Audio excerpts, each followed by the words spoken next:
Hi, everyone. Welcome to our program here today at the Hirshhorn.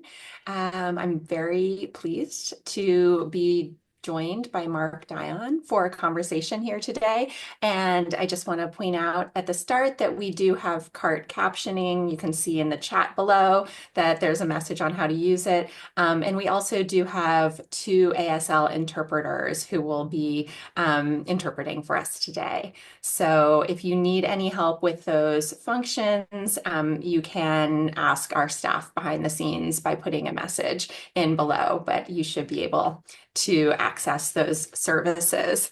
I want to start here. By introducing myself, my name is Betsy Johnson. I'm an assistant curator here at the Hirshhorn Museum and Sculpture Garden. And I want to tell you a little bit about Mark Dion, because he is somebody who I have really followed his practice for quite some time now, and as many of you have as well, I would imagine. But he is somebody who has had a very interesting career.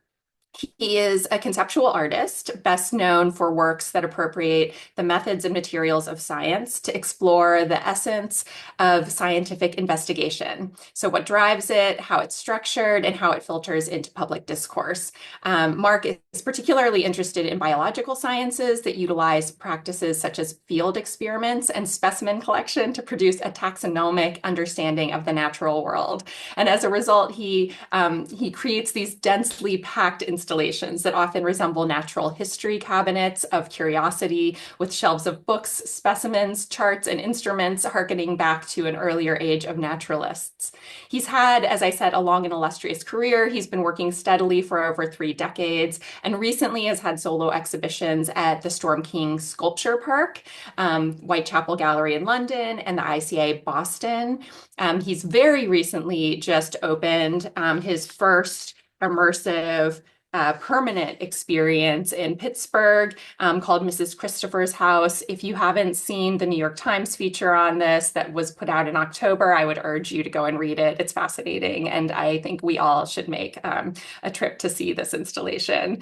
But lastly, I'm very pleased to share that through the generosity of the Berezdevin collection, a significant sculptural installation of Mark's from 1999 called The Desk of a Tropical Ecologist, Guyana Field Station, Semang Creek, has now entered the Hirshhorn collection. And so we're going to start off here today with a group of images that Mark has assembled specifically to help kind of get us up to speed on the origins of that work. And then what we're going to do is we're going to regroup for a sort of broader discussion after he's walked us through that, and then open for some questions from you at the end. So if you do have questions, you'll see there's a Q&A box at the bottom of the screen. Feel free to input your questions at any time, and we will try to leave 10 to 15 minutes at the end of the program to answer them. So without further ado, I want to welcome Mark and thank him for joining us today, and kind of turn the screen over to him to share some images with us. Hi, Mark. Hi, Betsy. Thank you so much for that kind introduction. Yeah, what I wanted to do is talk a little bit about the work, and but also to kind of flesh out the context for this. And it's kind of complicated, long story, but I'll try to keep it as entertaining and as I possibly can. So let me start with some images. Here we go. So I want to start with talking about how I became interested in tropical ecology, particularly the ecology of the neotropics. And a lot of it has to do with reading the works of this guy. This is William Beebe, and William Beebe was, before television, certainly the most famous American naturalist, right? He was a best-selling author. He was a public intellectual. He was a great promoter of evolutionary thinking, of the idea of ecology. He was a mentor for other biologists, like Rachel Carson was deeply influenced and helped by Beebe, and Beebe is known as one of the pioneers of field ecology. So in the early part of the 20th century, Beebe had a number of field stations in Guyana, in South America. And these field stations, his idea was, if you're discipline is biology, the science of life, maybe spending all your time in the basement of the Natural History Museum working with dead things is not the best way to do that, right? That actually, it's great to go out into the field where living things are, and also where one can witness interactions between living things and their environment, right? So it's a it's a great idea, and it's an idea that really fostered other people who who came before him who worked in the tropics, like Darwin and Alfred Russel Wallace and Henry Walter Bates. These people who really in some way derived the idea of evolution through natural selection, and a lot of that had to do with watching interactions of animals and plants and their surroundings, um, and a lot of that had to do with the tropics, the sort of crucible of biodiversity. What really appealed to me about Beebe is not just this idea of bringing the lab into the field, but also that he didn't go alone, right? He brought other scientists and he brought artists as well. It was a time when color photography was not perfected. And so artists came along. Usually, many of these expeditions had half artists and half scientists, ecologists, and they would work literally side by side to look at the world around them, right? And this for me is like a really exciting idea. So here we have the interior of one of these field stations. Also, BB always brought a lot of the people in his team were women as well. And, there weren't a lot of jobs for women scientists in the 1920s, but he worked a lot with women scientists and with men and women artists on these expeditions. So, I found that to be inspiring. This notion that artists and scientists are in this crucible of biodiversity, working elbow to elbow to try to describe the natural world, to give us a better picture of what's going on. So like that's really appealing. These are some of the drawings that were produced, and I found these drawings in the basement of what was then the New York Zoological Society, or Wildlife Conservation Society now, Wildlife Conservation International, and these are just remarkable things that were being stored not perfectly when I started looking at these things in the early 90s, and I really got excited by this. And later on, I did an exhibition at the Drawing Center with Catherine McLeod and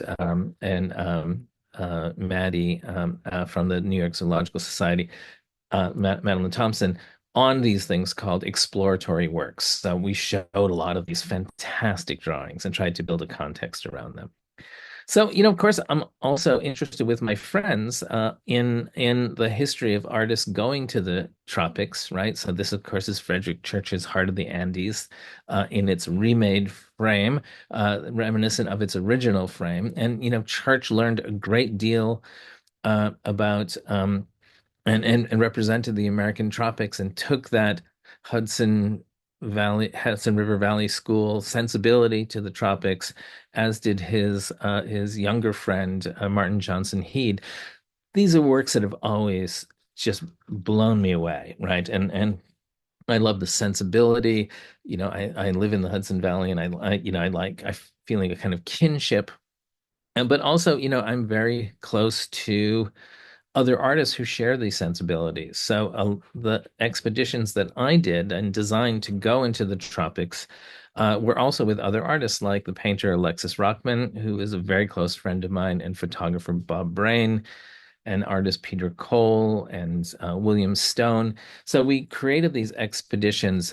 My wife, Dana Sherwood, Leslie Reed, and my interest in the tropics started from reading people like Beebe and Alfred Russel Wallace and Darwin, but also learning about, in the 1980s, this kind of notion of biodiversity, the diversity of life on Earth, the variation and variability of living things came to a head. And of course, when we're talking about the terrestrial world, that diversity is best expressed in tropical forests. And in the 90s, and still today, and maybe even more so today, these tropical rainforests, which do hold the majority of plants and animals and fungi in the world, in the terrestrial world, are greatly in threat. And so I also was interested in people like Peter Raven um, and Edward E. Wilson, these kind of writers who were talking about the threats to the tropic. So all of these things came together, and I ended up feeling like I'm kind of on the sidelines. Like all of this is happening, and all the things I'm interested in are there. So I better get there. And so I started to create situations in which I would find myself in the tropics and craft works that were about the tropics and not just discuss them from my studio in New York City. Um, so one of these works involved an experiment that Beebe did, where he was waiting for his steamer to take him back to New York in Belém at the mouth of the Amazon, and he had broken his arm or his leg, I think, and he was looking at things going on in a tree. And before he got onto his steamer ship, he measured out a meter of leaf litter, and he removed that. He put it into his duffel bag, and he brought it onto his steamer and spent the trip home going through this leaf litter and finding out what was inside, all of the elements, the organisms that were inside, the things like feathers and different kinds of leaves, and he separated this out. So I thought this was an inspiring way to talk about biodiversity. So I was invited to be a part of the Rio Earth Summit, and in the galleries, I collected that meter of leaf litter, and I brought it to the gallery. This, of course, is a registrar's nightmare, but in those days, things were a little bit more flexible. I think this is about 1992. Yeah, I'm not sure we could ever do that here No, I don't think at the so. museum. And so for the first 10 days of the Earth Summit, I was at this table, um, going through and sorting this material. And also, I was inspired by another story of Beebe's called My Jungle Table, in which to keep the ants off your table, you put the legs in coffee cans of water. And so the ants won't cross the water to get on top of your table and eat all your specimens. But that caused his table to start growing again.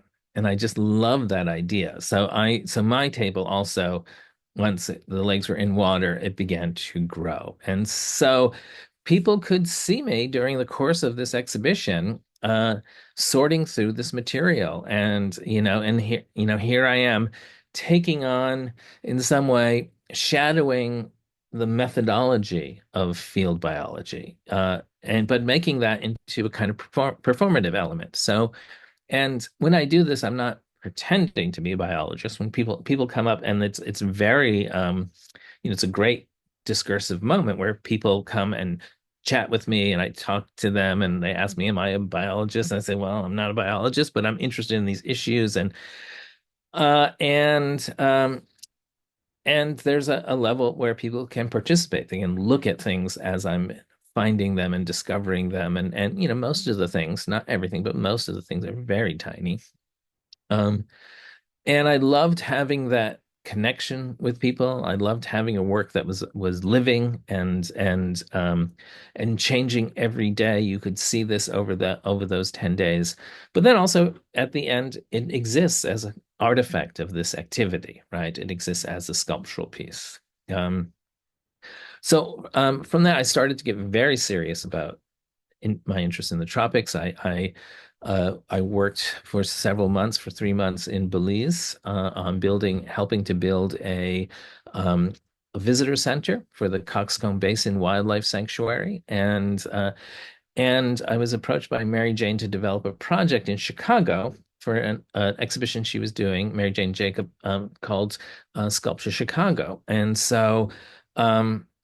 Mary Jane and Eva Olsen had created this kind of project, and I came up with a two-part project that would take over the course of a year.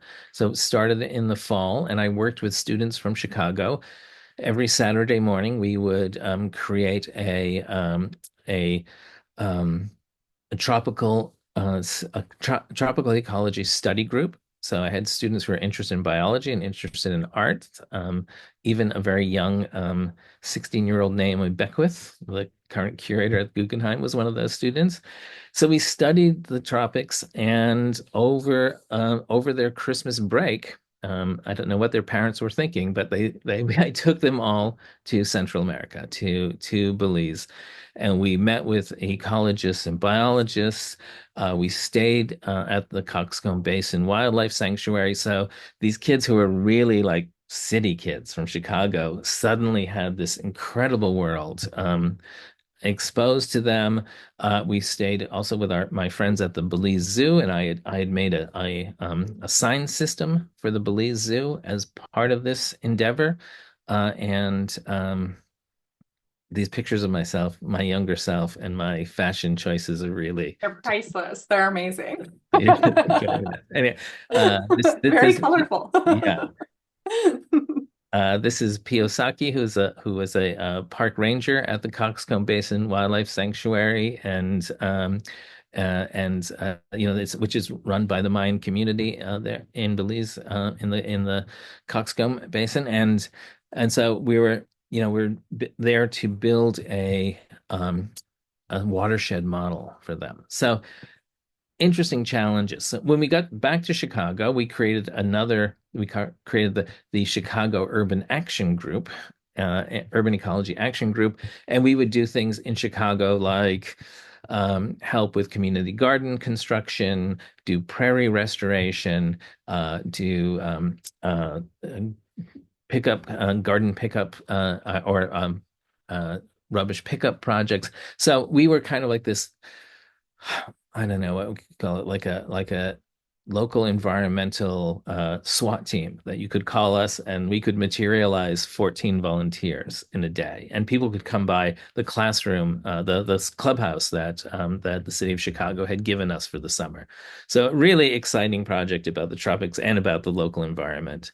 Um, Another project that was curated by my Miwan Kwan was bringing a young New York artist to Venezuela, and I was really interested in going to Venezuela, which has such a remarkable amount of tropical forests. And so I developed a project in which I convinced them that I would travel to the remote areas where there are tepuis and work with the local Paroa people, and each week.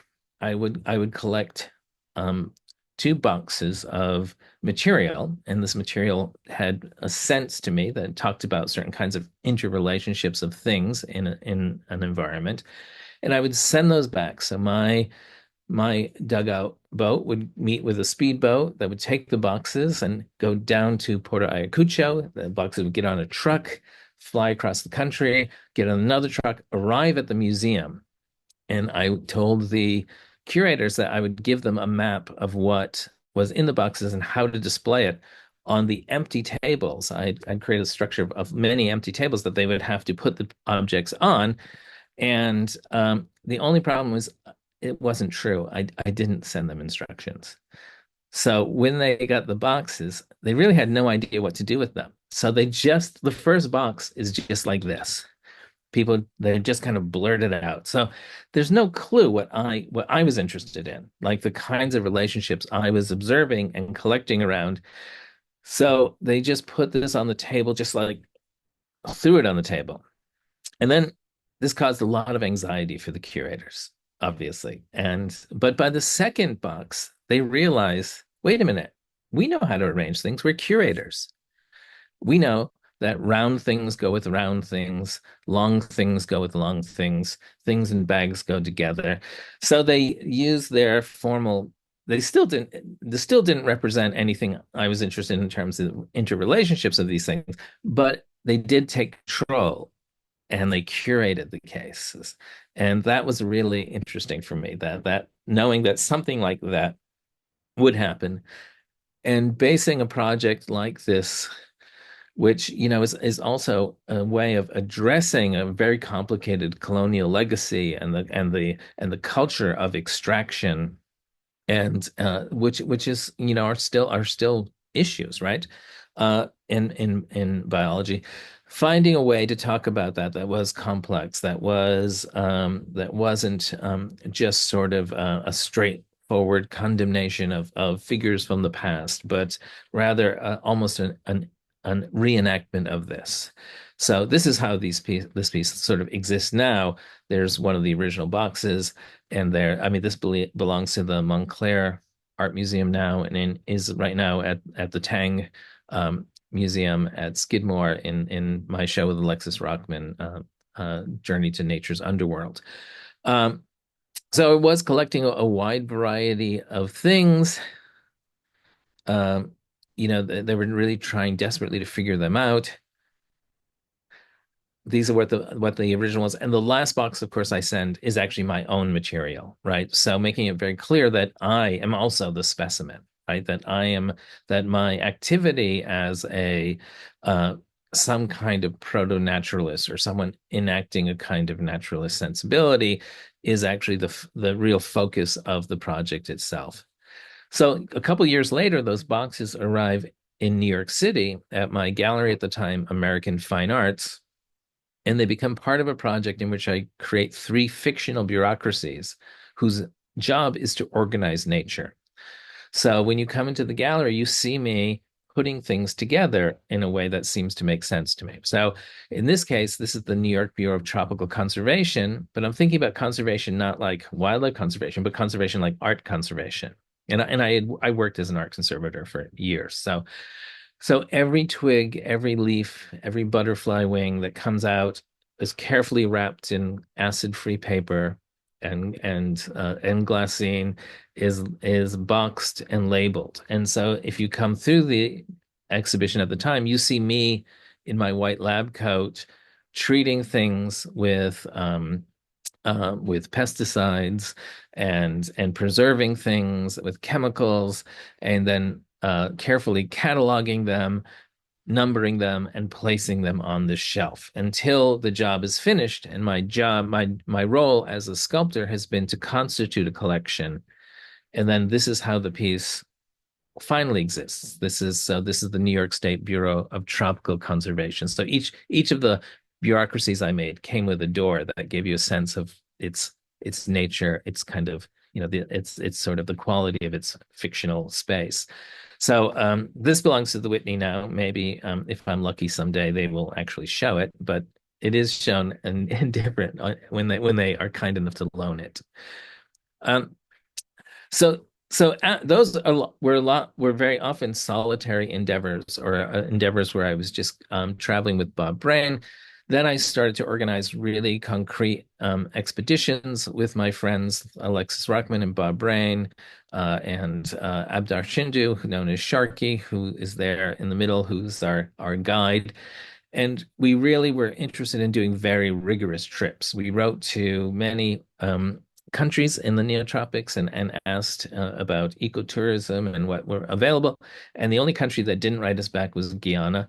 And so we thought, well, that's where we want to go. And so we really just rented a boat and went for 4 months into really precarious, interesting situations. And we're thinking very much about this notion of research and scientific research, and we wanted to do artistic research. We believe that artists are researchers as well. So we spent a lot of time observing, collecting, spending time with local people, learning about their understanding of the natural world, and really understanding it through their eyes of our friends who traveled with us. And here you see us, working at a table, which is very relevant to our project, to the piece in our exhibition, which is we had to, we had to make everything when we arrived on the Semang Creek, which this is the Semang Creek actually. So we would have to construct our tents. We would have to put up our to construct a mess tent. We would have to, if we wanted to work on tables, we would have to mill the lumber and create tables to work from. And so and so I would spend the day collecting. Often I would bring specimens to to Alexis, who would draw them, and made an incredible series of very beautiful pencil drawings of some of the things we were collecting. My Mr. Peabody hat.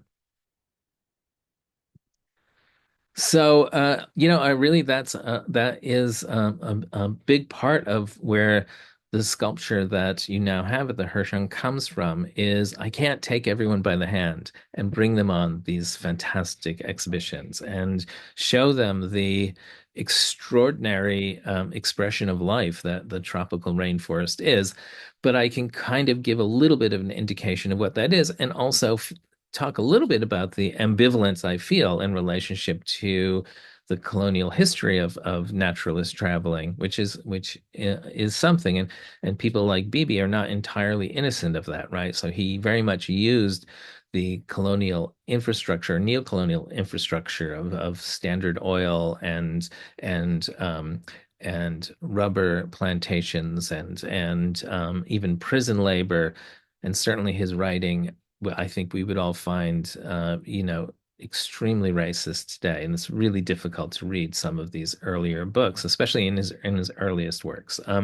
So, but of course, I'm not just talking about the 1915 and the teens and the 20s. I'm also interested in what's happening today. So I do continue to do research, participating in scientific expeditions. So this is very recent, just a couple months ago in Peru, where I went as a hand with my friend David Brooks, who's another artist who is interested in these issues, and that is a beautiful knife fish that he has under the auspices of Dr. Nathan Lujan, who is an ichthyologist who works in Toronto, I think with the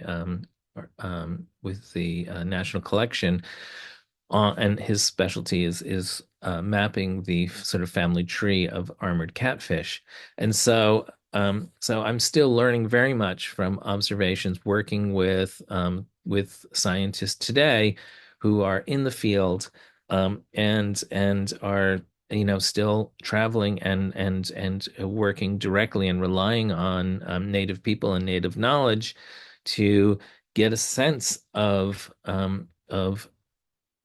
our map of the family tree of animals in the world and understand the mechanism of evolution and of course also now related to conservation issues because the places that we go are places that are highly threatened by development and by extraction. So and I make work around these kind of issues. So this is a piece that is directly related to the Department of Tropical Research of William Beebe. And as you look, this is also on exhibit right now at the Tang Museum in at Skidmore. So I want people to look at this and imagine what that space is like. At the same time, I want them to. It certainly will occur to them that in this practice of searching for the mechanisms of evolution and life, it is an extremely violent practice, right? It is a practice of extraction. It's a practice that involves, capturing, killing, dissecting, all of these kind of violent aspects of our relationship to the natural world that even the people who are the scientists who participate in this can't help but be ambivalent about, right? So what is the relationship between our quest for knowledge and our the inherent violence in that quest for knowledge, right? So I want people to feel uncomfortable, and I think many of the scientists um, who conduct this research are extremely ambivalent about the practice itself. I've done a lot of other works around sort of the colonial naturals as well, and the kind of apparatus that one takes with them into the forest to take things out of the forest to try to understand the story of evolution. And this, of course, is the piece that we have in mind, which is a kind of perfect summary of some of these issues. So we have the sort of tools of the scientists, the mattock and the butterfly nets and the machete and the collecting bag, and all of these things are mine. They are things that I brought with me, and they have that patina of use in them, and in some way, uh, while you may go to the Natural History Museum and see specimens that come from these expeditions, what you often don't see is the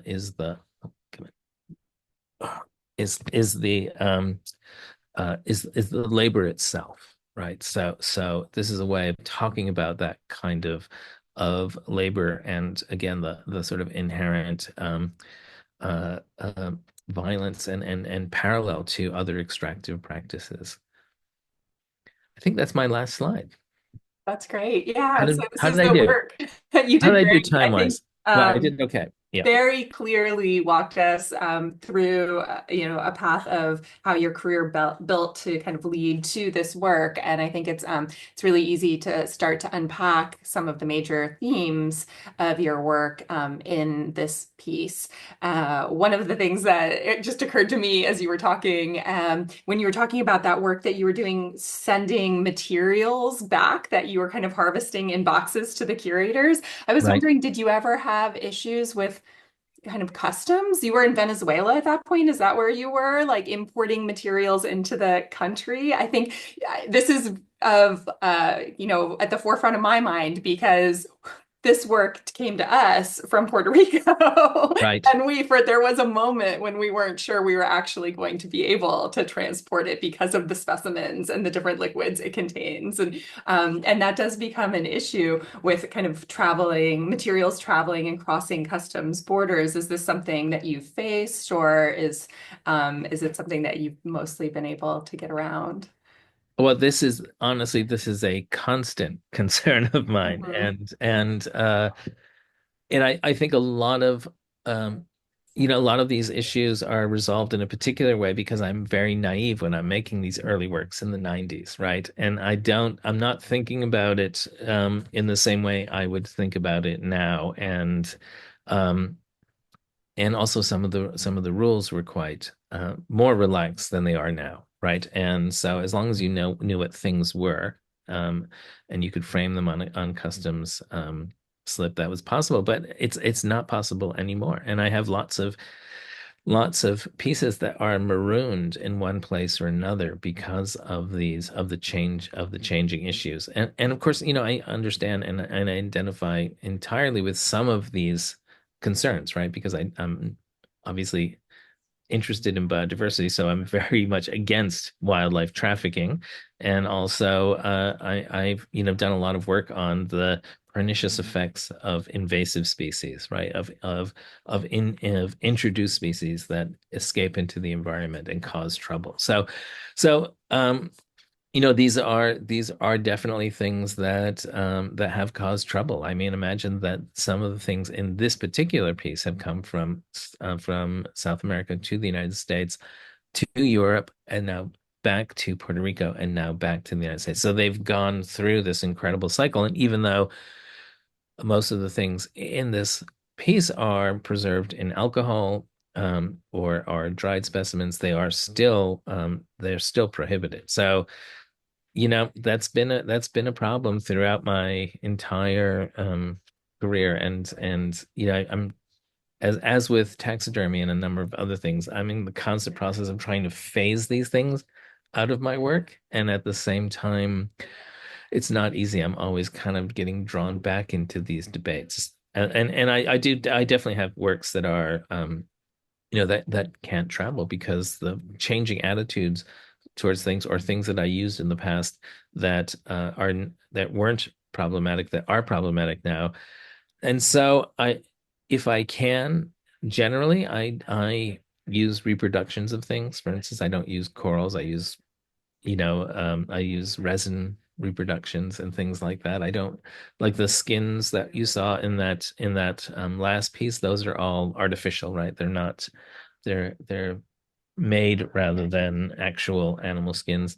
So that's very much the direction I would say the last 15 years or so I've gone in and Yeah, and that trying. was something that, as we were in conversation about how are we going to get this from Puerto Rico and can we Right, ship it? And what are these liquids exactly? And, what are these things? It was really interesting to me, your flexibility and your openness to exploring possibilities of, well, we could just replace this with something non-toxic and we didn't end up having to do that, which I was very grateful for. right. Yeah, But it's it it was interesting to know that that might be an option or that there was that you weren't precious about the original materials necessarily that and I'm interested in thinking about that in relation to your work. There is a certain performativity to your work. You talked about kind of early on when you were performing the work of a researcher in the museum and people could kind of look over your shoulder and kind of examine things with you. And I'm wondering about this sort of distinction between truth and fiction in your work. You are replicating apparatus and specimens of scientific field stations in a museum setting. So, what are you doing there? Is this presenting real objects in an unusual context for them, or is there something else going on? well, there undoubtedly is an aspect of a sort of theatricality to it, right? And Mhm. so one of the places where I've really learned how, where I've looked at and learned to refine my aesthetic, of course, is the Natural History Museum, right? And so I spend a lot of time. This is just a small sliver of my work, of course. I work a lot with natural history museums and social history museums, and so I also learn from them about the culture of display and what works and what doesn't work. And I'm a very much a sort of student of looking at museum display. I think I look at um, when I visit museums, I think I have the eyes of a museum designer and curator often more than just a normal visitor or an artist because I am looking at the structure and the apparatus of how the stories are told. So um, I don't feel a particular uh, fidelity to authenticity in that sense. I mean, I think that that's one of for me. I'm People are always asking me about the distinctions between art and science, and I think art and science are very clearly not the same thing. But they're great allies, right? They at least have the same enemies, right? So they work really well together. But science is about rules, right? And once you transgress those rules, you're not doing science anymore, right? And that's really important to know. So art is about kind of bending rules, breaking rules, pushing rules, right? And science and art have very different vocabularies, and that vocabulary of artifice, of irony, of humor that I employ in my work is very much one that is not available to science. So even though I think that I'm working in tandem in terms of the concerns and interests and maybe even long-term goals as some of my scientific friends, I'm employing a very, very different vocabulary. And because I'm an artist, there's nothing in my job description that says my job is to tell the truth. Yeah. You speak about pushing boundaries and that being kind of one of the primary things that art does. And I agree with that wholeheartedly. We have a question in the chat that kind of Okay. taps onto this as well, that asks if they notice an element of play in your work. Is that something that you would use to describe kind of your approach? And do you ever feel like you're playing pretend? So is that something that you think about? Is that something that you engage in? They're asking like, do you feel like you're pretending to emulate earlier explorers in process and even in output? I don't for me it's never I'm never confused about this, right? And when I travel with scientists, and one of the reasons I do travel with scientists is because it becomes very clear that what I'm doing and what they're doing are two very different things, right? And as much as they may be complementary, they're not, but I am interested in that sort of weird culture of reenacting, and I am interested in looking at the past, but not in a nostalgic way, right? I'm not interested in nostalgia. I'm not interested in imagining a golden age in the past when things were better, because I don't think that was the case, right?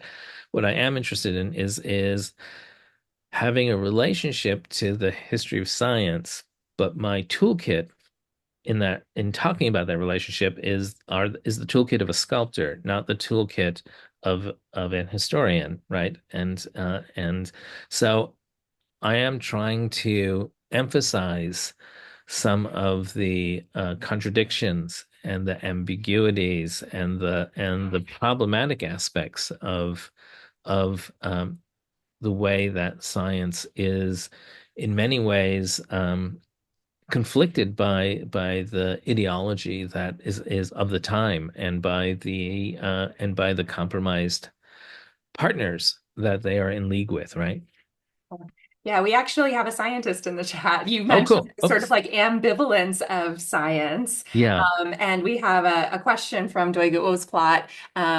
She says, amazing work. I'm a biologist who indeed has these ambivalent feelings around the work I do. Most of us get into biology because we love nature and animals, while the research itself is so violent, in your words, and invasive, even when you are mostly in the lab. We fix animals, meaning that we kill them. We sometimes experiment on them when they are alive, which could be equivalent to torture, a paralyzed sample under a microscope being lasered to have parts of its body damaged. Meanwhile, the research I do continuously leaves me in awe of the natural world. There is something amazing about getting to know an organism so closely and document it. I love the attention you are bringing to this dilemma. I keep asking myself how much of the work I do is driven by my selfish intellectual pursuit and how much of it is actually a true celebration and appreciation of nature. I'm curious to hear if you have had any interactions with other scientists and artists that came up with ways to deal with this dilemma.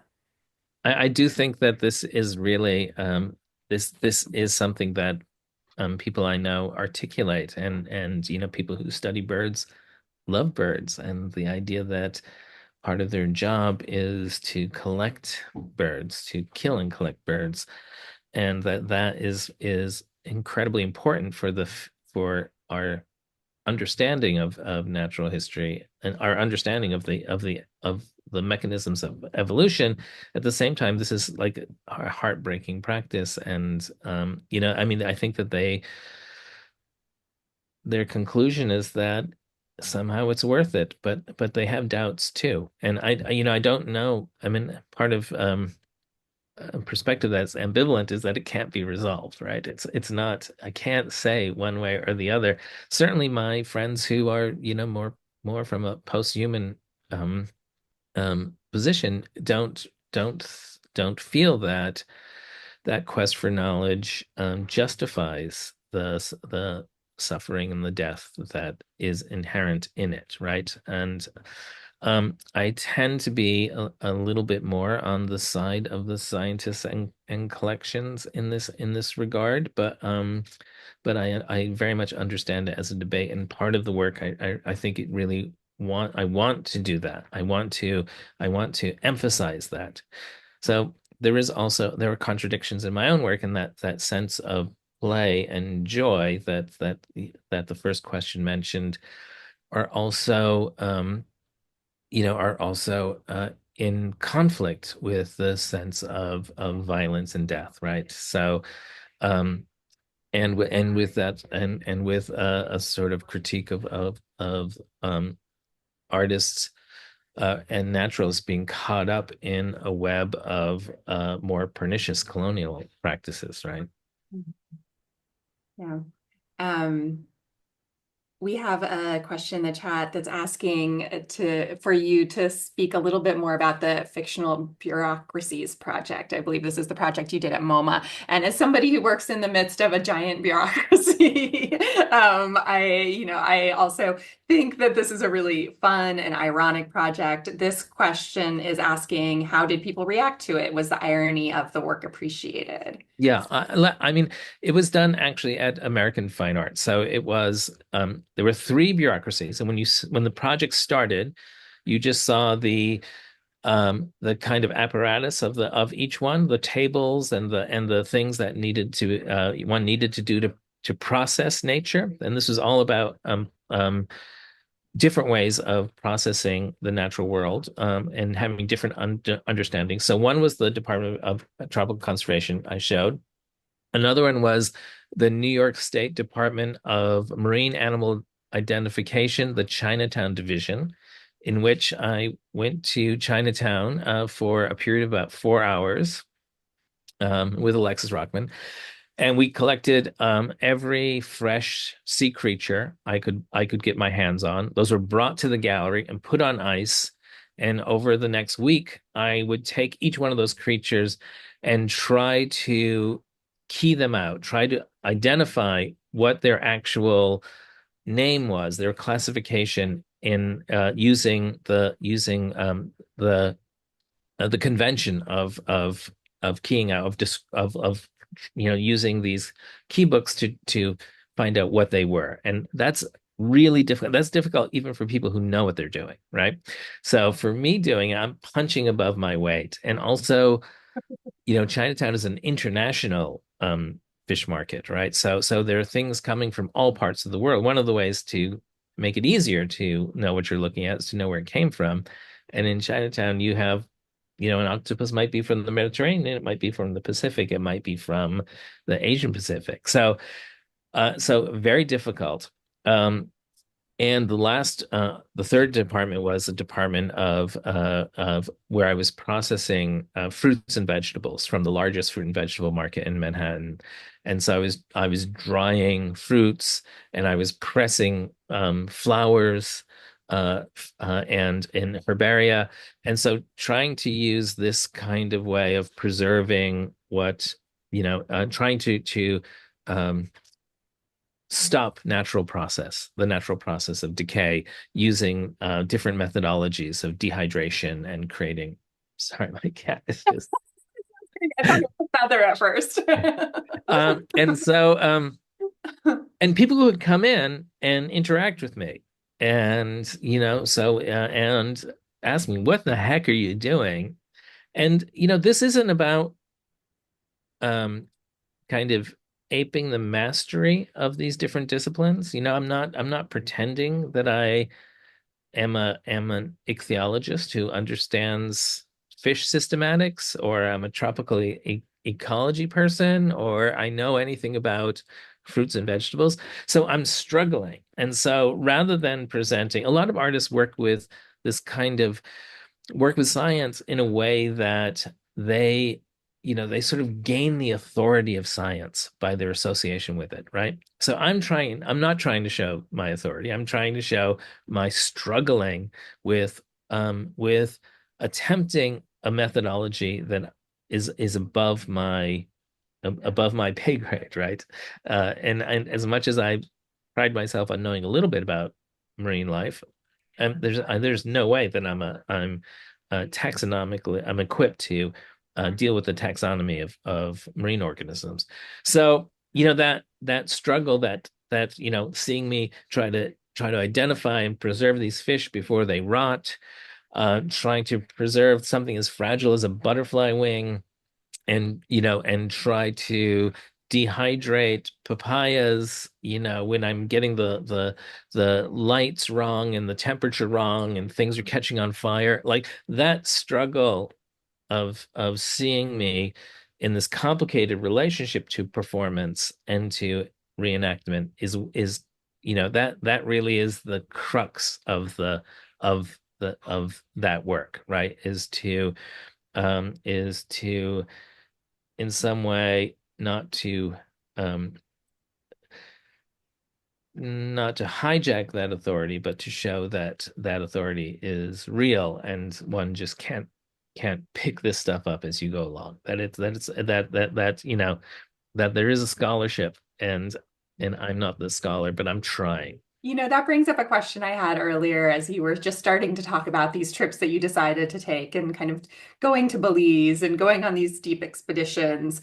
How did you embark on that? It seemed like a huge thing to decide to do. how were you trained for it, or how did you just convince somebody to take you along with them? Was it a matter of assembling a team of experts to go with you?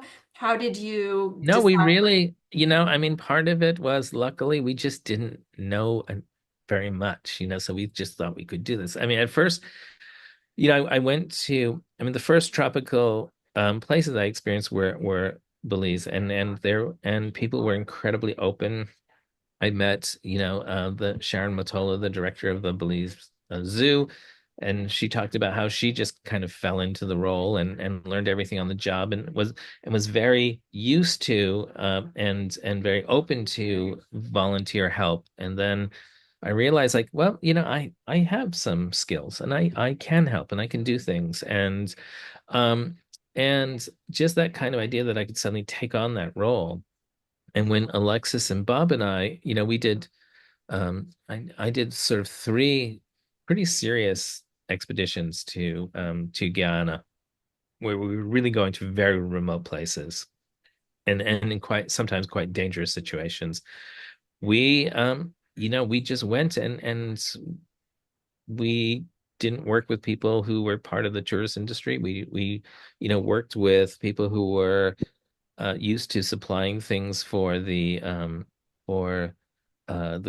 very at that point it was very small gold mining operations, and so we rented a boat and we just went and we looked at where we wanted to go, where we thought was good, and then um, hired a captain and a cook, and we went without and I grew up in Massachusetts, but I was kind of a rough kid and had a lot of outdoor experience.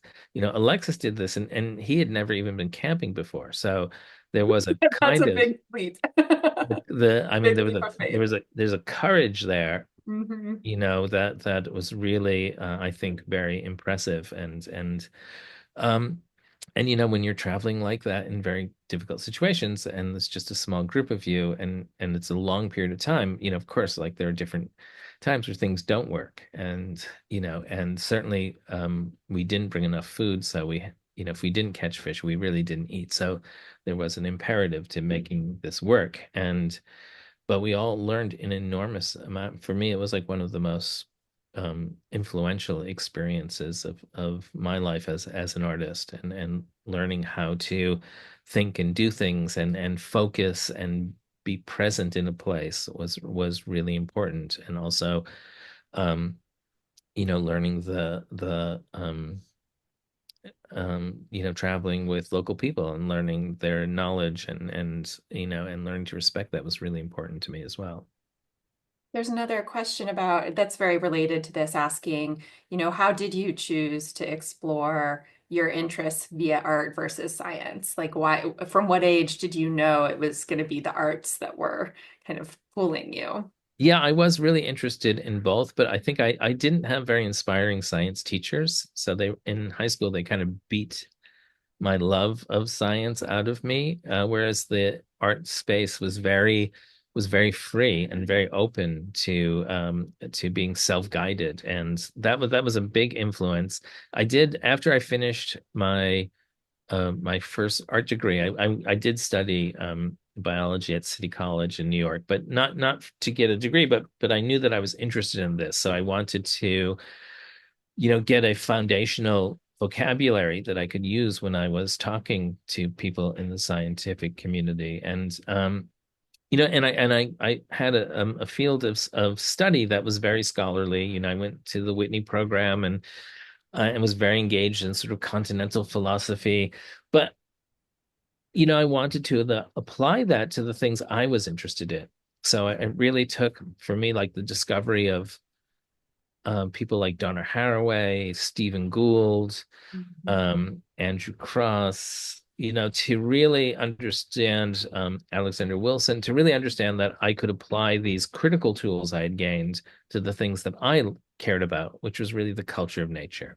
Yeah. And so that was also kind of a really important moment. Also, I think that, you know, being an artist is not an easy thing. It's really challenging and certainly for someone who makes work that that is challenging. It's financially extremely unsafe, and that's still the case. Um, but it is, you do write your job description every morning, and that's an ex really exciting thing. So I always Incredible. wanted to go to the tropical forests. So I made my work about going to the tropical forest. Mhm. And that's really this incredible advantage you have as an artist. And a lot of my friends who study environmental science, often end up working for the bad guys and spending all their time in the lab instead of surrounded by the things that they love and what brought them into the discipline in the first place. Yeah. That's very real. There is an undergrad student who has asked a question in the chat. Hannah von Nageren, hopefully I didn't totally mispronounce her name. She says she's currently an undergrad studying studio arts and was introduced to your work through a contemporary art history course this fall. They looked at a few of your works, but the life of a dead tree at Mocha made a particular impression on her. She cried enough to regret sitting in the middle of the classroom. Through all the time that you've spent with plant material, has your personal relationship with these beings changed at all? Do you feel more connected to them or more separate when it comes to our perceived nature-culture divide? I think I feel more connected just because my knowledge is greater, and each project is also a research project. So whenever I take on something, one of the more exciting aspects of taking on a new project is that you get to research the topic, right? You get to really dive in, and depending on, a lot of my projects are 3 years out, so there's a lot of time to develop ideas around something, and so learning more about the the way plants communicate, the way that they are not singular, the way that an organism like a tree really supports so many different other organisms, and a dead tree may be not something valuable in terms of economics and forestry, but in terms of ecology, it's like extraordinarily valuable, right? Only half of its existence is over because as it returns its energy uh, uh, to the world, there's all kinds of organisms that exploit the release of that energy and or even exploit the structure for living, right? So, uh, and the more you know about these things, the more connected you are, and the more empathetic you are. Well, we're almost out of time, but there's one more question that really kind of taps on a few things that you mentioned during this talk. One being a sort of critique of the colonialist nature of this endeavor of cataloging the universe. But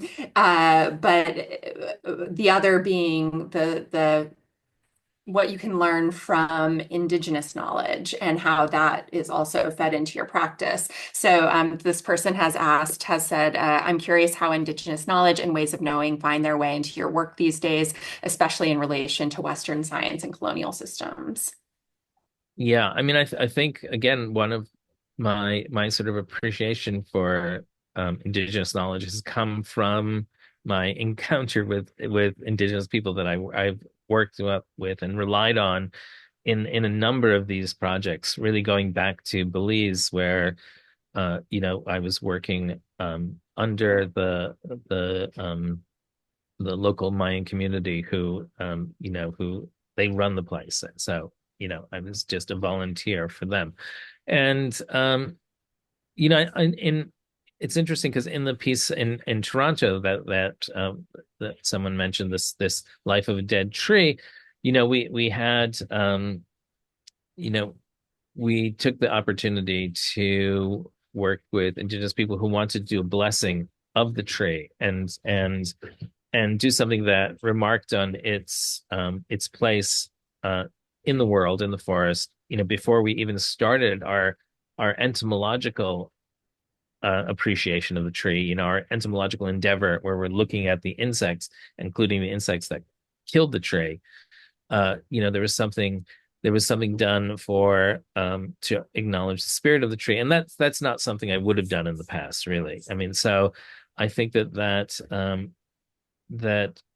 is again a situation in which I've been able to grow through my contact with other people.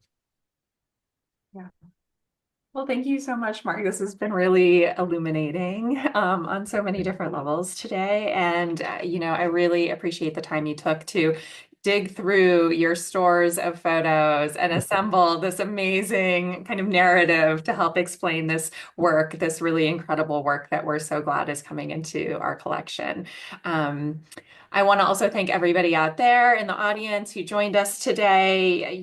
It's a rainy day here in DC. We're glad to have you with us. Also, we had Amy and Frankie helping behind the scenes with questions, and Rachel and Rivka with ASL interpretation, and Candace with cart captioning. So I want to thank all of them for the work that they did on this program today. And I hope you all have a really wonderful day.